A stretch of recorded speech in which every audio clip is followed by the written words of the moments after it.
সরস্বতী পূজার মানেই হচ্ছে খুব সকাল সকাল ঘুম থেকে উঠেই আগে হলুদ এবং নিম পাতা দিয়ে স্নান করা। ছোটবেলায় বই নিয়ে সরস্বতী মায়ের চরণে দেওয়া এবং পরীক্ষায় পাশ করিয়ে দেওয়ার কথা বলা, সেই মুহূর্তগুলো এখন হারিয়েই গেছে কিছুটা। তারপরেও পুজো তো পুজোই, পুজো মানেই তো আনন্দ। তো 2-3 দিন পর সরস্বতী পূজার ব্লগটি নিয়ে আমি এসে পড়লাম।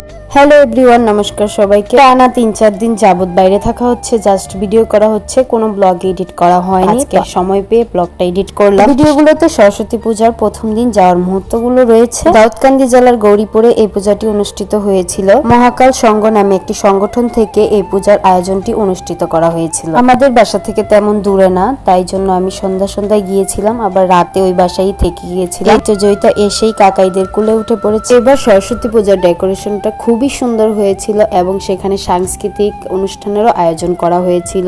ছবি তুলে দিচ্ছিল তার ভাই। জয়িতা এসেই ছবি তুলছে, ভিডিও করছে এবং আমরাও কিছু ছবি তুলছি। তারপর আমরা তখন তেমন মানুষ আসেনি, কিছুক্ষণ বসে এখানে আমরা মন্দিরের যে পূজাটা হয়, দুর্গা মন্দিরের যে পূজাটা হয় সেখানে গিয়েছিলাম। এই তো এটা ছিল দুর্গা মন্দির, এখানে দুর্গা মায়ের মূর্তি থাকে। মন্দিরের পুজোটা দেখে আমরা আবার ওই পূজায় চলে যাব। আসলে সত্যি কথা বলতে সরস্বতী পূজার ছোটবেলার আবেগ আমেজ এগুলো হারিয়ে ফেলেছি। বিশেষ করে আমি আমার ফ্যামিলিকে খুবই মিস করেছি। বিয়ের আগের সরস্বতী পুজোর মুহূর্তটাও আমি অনেক মিস করেছি। যাই হোক, বিয়ের আগের পূজাও একরকম আনন্দের ছিল, বিয়ের পরের পূজাও আরেক রকম আনন্দের। অনেক ছোট ছোট বাচ্চারাও অনেক কিছুতে অংশগ্রহণ করে। আসল হলো ইচ্ছে শক্তিটাই আসল। অনুষ্ঠানে গান, নাচ, গীতাপাঠ সকল অংশগ্রহণকারীরা তাদের নিজের সেরাটা দিয়েই চেষ্টা করেছে। খেলা, নাচ, গান এগুলো দেখতে বেশ ভালোই লাগছিল। আমাদের সকলের সরস্বতী মায়ের কাছে একটাই চাওয়া, যে সকলকে আমাদের জ্ঞানের আলোয় আলোকিত করো। সকলের ভুল ত্রুটি তুমি ক্ষমা করে দিও, সকল অহংকার দূর করে দিও, সবার মনের থেকে